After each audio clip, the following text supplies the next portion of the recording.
Assalamu alaikum students. Grade 9 Mathematics Exercise 8.2 Question number 1. Given quadratic equation है x square minus 2x equals to 15. यहाँ पे हम x की values calculate करेंगे and that is our required solution set. Now question के solution की तरफ move करते हैं. हमने कॉन्सेप्ट में आपको बताया था हम यहाँ पे गिवन क्वेश्चन को क्वाड्रेटिक फॉर्मूले के अकॉर्डिंगली सॉल्व करेंगे और क्वाड्रेटिक फॉर्मूला हम उस वक्त तक अप्लाई नहीं कर सकते जब तक कि हमारे पास क्वेश्चन स्टैंडर्ड फॉर्म में ना हो या जिस स्टेप में भी क्वाड्रेटिक फॉर्मूले को हमें अप्लाई करना हो वो स्टैंडर्ड फॉर्म में ना हो. स्टैंडर्ड फॉर्म क्या थी, कॉन्सेप्ट में मेंशन किया था हमने. नाउ इधर इसे रिवाइज कर लेते हैं.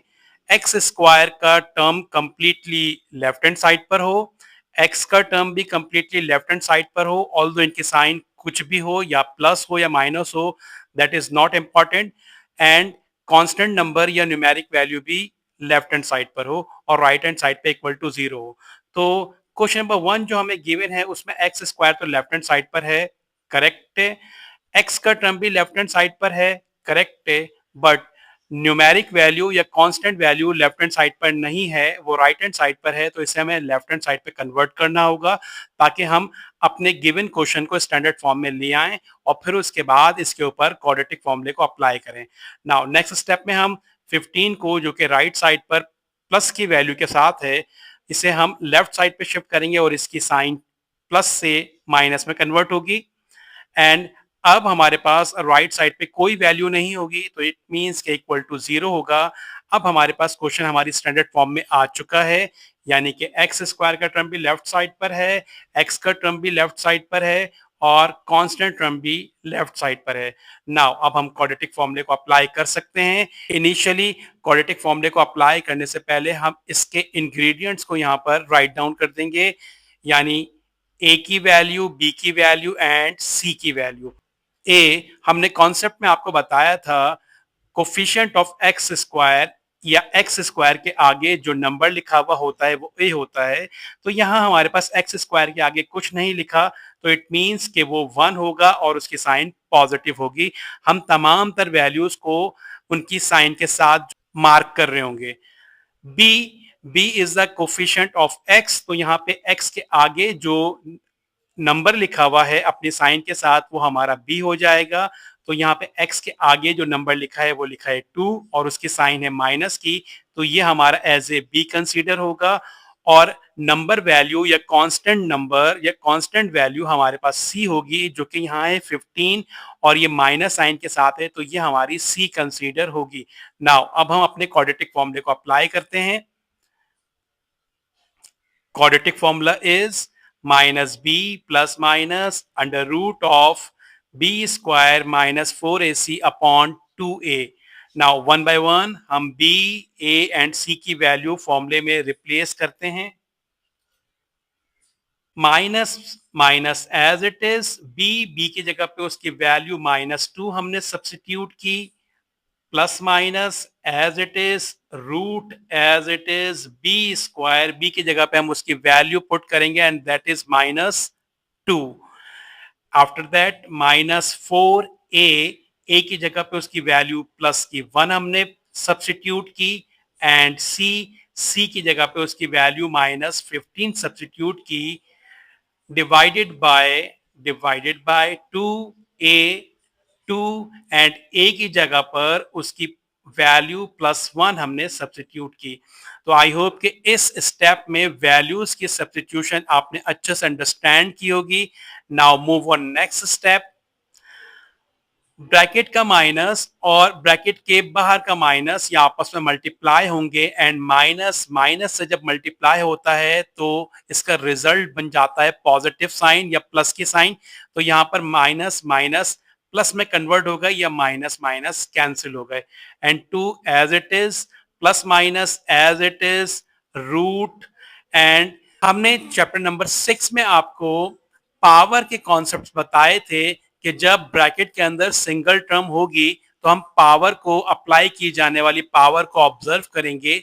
अगर वो ऑड नंबर में होगी और ब्रैकेट में मौजूद सिंगल टर्म नेगेटिव वैल्यू के साथ है तो ऑड नंबर की पावर उसकी साइन को चेंज नहीं करेगी, जबकि अगर ब्रैकेट में मौजूद नंबर की साइन नेगेटिव है और अप्लाई की जाने वाली पावर अगर इवन नंबर में है, मींस ऐसे पावर जो कि 2 के टेबल से कंप्लीटली डिवाइड हो, 2, 4, 8 एंड 10, तो इट मींस के इवन पावर अगर सिंगल टर्म है और उसकी साइन नेगेटिव है तो उसकी साइन को पॉजिटिव में कन्वर्ट करती है। तो यहाँ पे हमारे पास पावर 2 यूज हो रही है, तो ये 2 इस नेगेटिव साइन को कैंसिल करेगी and 2 as it is. After that 4 की साइन माइनस एंड 1 की साइन प्लस एंड 15 की साइन माइनस, इन तमाम तर साइंस की मल्टीप्लीकेशन की जाएगी और फाइनली यहाँ पे साइन को मेंशन कर दिया जाएगा।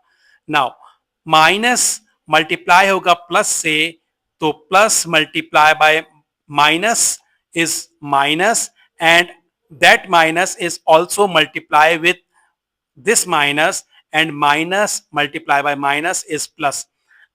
अगेन यहां पे बताते हैं 4 से पहले वाला माइनस 1 से पहले वाले प्लस के साथ मल्टीप्लाई होगा तो प्लस माइनस माइनस होगा एंड दिस माइनस अप्लाई किया जाएगा 15 के माइनस के साथ मल्टीप्लीकेशन की फॉर्म में, तो माइनस माइनस प्लस हो जाएंगे। तो इट मींस के plus minus minus and minus minus plus. Now move on next step. 2 as it is plus minus as it is, root of 2 का स्क्वायर करेंगे, 2 का स्क्वायर 4 होता है, plus sign as it is and यहाँ पे 4 multiply by 1 multiply by 15 and इनका result 16 होगा and denominators में 2 multiply by 1 is 2। Now move on next step. 2 as it is plus minus root of, हम यहाँ पे 4 एंड 60 को सिंप्लीफाई करेंगे, 4 is plus and 60 is also plus, both sign are same, then addition will be performed। तो 4 को 60 के साथ add करेंगे तो इसका रिजल्ट 64 होगा और दोनों साइनें पॉजिटिव होने की वजह से 64 पॉजिटिव होगा। नाउ नेक्स्ट स्टेप में हम 64 का रूट कैलकुलेट करेंगे with the help of calculator and 64 का रूट 8 होता है। नाउ नेक्स्ट स्टेप में हम अपने न्यूमरेटर्स को ऑब्जर्व कर रहे हैं। न्यूमरेटर्स में एक टर्म है 2 एंड सेकंड टर्म है 8, तो यहां से हम 2 को एज ए कॉमन पिक कर सकते हैं, तो 2 हम यहाँ पे कॉमन लेते हैं। 2 हमने कॉमन लिया, फर्स्ट 2 इस कॉमन 2 से डिवाइड होगा and 2 divided by 2 is 1, plus minus as it is. Now जिस तरह से 2 से 2 को डिवाइड किया तो इसका रिजल्ट 1 हमने यहाँ पे लिया। सिमिलरली 8 को 2 से डिवाइड करेंगे, ये 2 एज अ कॉमन पिक किया गया था, 8 को 2 से डिवाइड करेंगे तो इसका रिजल्ट होगा 4 and denominator is 2। Now next step में यहां पर न्यूमरेटर का 2 एंड डिनोमिनेटर का 2 कैंसिल आउट होगा एंड नेक्स्ट स्टेप में हमारे पास 1 plus minus 4 as a numerator में रिमेनिंग पार्ट रह जाएगा। तो x is equals to 1 plus minus 4। Then अब हम इसको एक्सरसाइज 6.2 की तरह इसके दो पार्ट क्रिएट कर लेंगे। एक पॉजिटिव पार्ट होगा जो कि ईदर की हेडिंग में आएगा और नेक्स्ट इसका नेगेटिव पार्ट होगा जो कि और की हेडिंग में आएगा और इन्हें सिंप्लीफाई कर दिया जाएगा। तो ईदर के पार्ट में हमारी वैल्यू शिफ्ट होगी, x is equals to 1 plus 4। Simplify करेंगे 1 एंड 4 को, 1 भी पॉजिटिव है एंड 4 भी पॉजिटिव है, both sign are same, then addition will be perform. 4 और 1 ऐड होंगे तो इसका रिजल्ट 5 आएगा and x is equals to 5। Either के पार्ट में हमारा फर्स्ट सॉल्यूशन सेट कैलकुलेट हुआ। नाउ और के पार्ट में हम इसकी नेगेटिव वैल्यू को सब्स्टिट्यूट कर रहे होंगे, that is x is equals to 1 minus 4, then x is equals to 1 minus 4। Now next step में सिंप्लीफाई करेंगे, 1 प्लस का है 4 माइनस का है तो साइन डिफरेंट होने की वजह से सब्ट्रैक्शन परफॉर्म की जाएगी एंड 4 में से 1 सब्ट्रैक्ट होगा तो 3 आएगा और 3 की साइन ग्रेटर नंबर की साइन होगी जो कि 4 है और 4 की साइन माइनस है तो इस तरह से 3 की साइन माइनस की होगी। तो यहाँ पे x की अनदर वैल्यू -3 कैलकुलेट हुई एज ए और के पार्ट में and this is our next solution set x is equals to -3। Now अब हम अपने बोथ सॉल्यूशन सेट्स को कंबाइंडली राइट डाउन करेंगे। x इज इक्वल्स टू हम 6.1, 6.2, 6.3 तमाम तर एक्सरसाइज में वैल्यूज को सॉल्यूशन सेट के अंदर अरेंज करके लिखते हैं। पहले छोटी वैल्यू या नेगेटिव वैल्यू को राइट डाउन किया जाता है। अगर नेगेटिव होगी तो नेगेटिव वैल्यू राइट डाउन होगी, और अगर बोथ वैल्यूज पॉजिटिव होंगी तो फिर पॉजिटिव वैल्यू में जो वैल्यू छोटी होगी, लेसर होगी, तो पहले उस वैल्यू को हम राइट डाउन करेंगे। तो यहाँ पे 3 माइनस का है तो पहले 3 को राइट डाउन कर दिया ऐसे अरेंज फॉर्म के अंदर, देन प्लस के 5 को राइट डाउन कर दिया। तो इस तरह से हमने एक्सरसाइज 8.2 का क्वेश्चन नंबर 1 कंप्लीटली सॉल्व किया। इसे अपने पास राइट डाउन कर लीजिएगा। नेक्स्ट लेक्चर में नेक्स्ट क्वेश्चन को सॉल्व करते हैं। टेक केयर एंड अल्लाह हाफिज।